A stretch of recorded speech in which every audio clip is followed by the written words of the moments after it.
ترجمة الآية، فهم الآية، تدبر الآية، تفكر الآية، تحفظ الآية في شريحة موبايل إلا شريحة الجوال. فعندك شريحة هنا مش محفظ القرآن كالحمار، حفظيه هنا حبيب.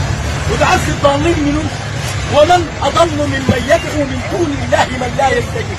كم نادي سيبة ورابعة العدوية وستي نفيسة والبنادي الرسول خلط الله في نار جهنم، فكيف البنادي نجد؟ يا أختي أعرف العبادة لمن؟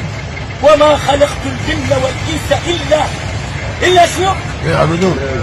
وما محمد إلا رسول قد خلت من قبله الرسل أفإن مات أو قتل انقلبتم على جماعة عربية.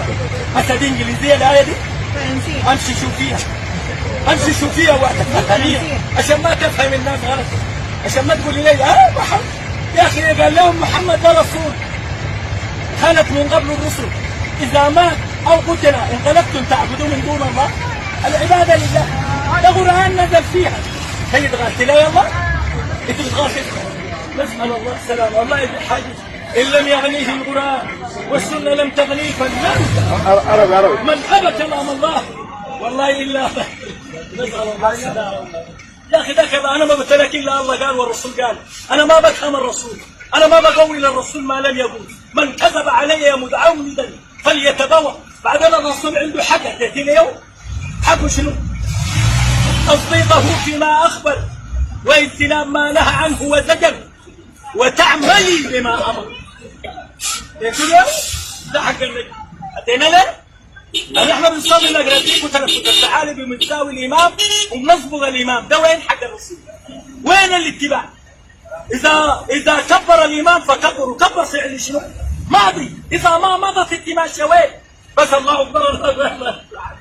ده الإمام وده نحن مين؟ الله أكبر. دي واحدة.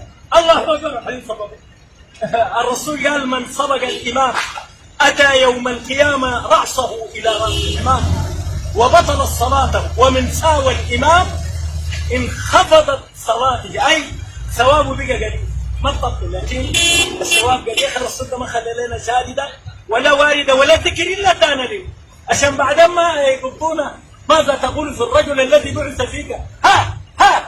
ده يمرق القلب ويمرق الدماغ ويمرق الكبد ويمرق الحاجات في الصدر كلها. لا أجد هذه بعدين السيتان ضرب الهوى دي رايحة ساير وما دي رايحة. بعدين أي شيء إلا ما عمل الرسول ما سويته. الجواز ما دور السلام عليكم. لا تنسوا الإعجاب بالفيديو والاشتراك في القناة تشجيعا لنا لنستمر بنشر المزيد إن شاء الله.